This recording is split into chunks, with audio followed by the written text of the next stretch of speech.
So this project, the Burns Bog project, or what we call it, the Burns Bog Bash, it's essentially a combination of different organizations. So Connect, Teach, Sustain, YCC, as well as Metro Vancouver Regional Parks Foundation. So we started meeting and trying to find ways where we can kind of get different types of young people to be involved.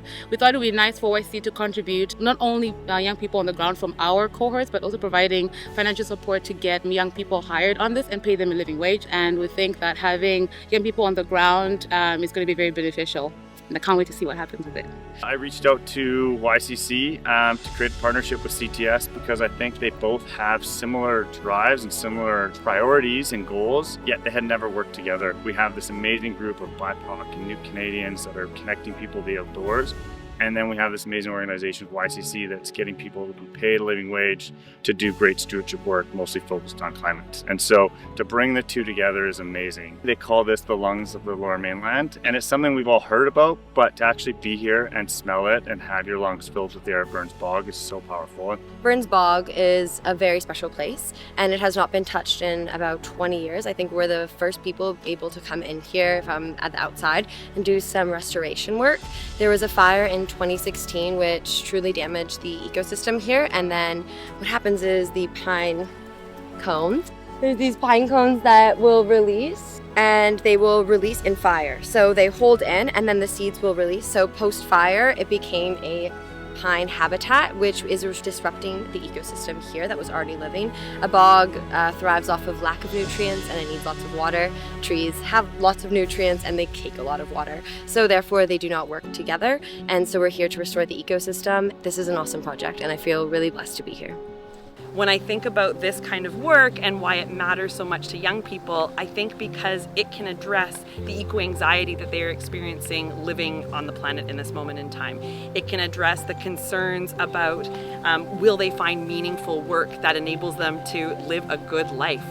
Will they be able to make a contribution and work in a way that adheres to their values and how they want to walk on the planet? Here, we are bringing together different groups, different people who have a vested interest and a passion for this place and in returning it to its state as the lungs of the Lower Mainland. And that's how we see ourselves best being able to do good work, is by connecting to other groups, helping them scale their action, and connecting our youth to other people who are engaged in the movement. YCC has given me that opportunity to actually make tangible actions, be a part of my community, and do place-based work and feel like I'm making a change, which really helps me. And I think it's so important to be able to be in your community and help others around as well as your environment. This is extremely rare. I have been struggling to find a job. I'm a master's graduate who is really into environmental work, and I've struggled to find a career that both allows me to expand my skill set, have a living wage, and learn. And so YCC does exactly that. CTS is really grateful to be able to work with YCC for this project because it means our youth staff are getting paid a living wage. A lot of our youth who are working with us today are actually part of CTS's volunteer leadership program, which means they're volunteering their time normally, and so for them to be able to get paid a living wage is phenomenal. I mean, Vancouver is expensive, and I think environmental work in itself is really hard to access sometimes because often it is lower pay and not everybody can afford to take on that burden of lower or volunteer work.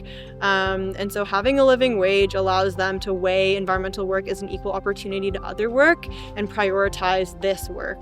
This work is really in alignment with my personal value, and at the same time I'm able to earn a good a wage. So that's an opportunity that is really rare, especially in the sustainability field. I've been looking for jobs all around BC, and this was really unique.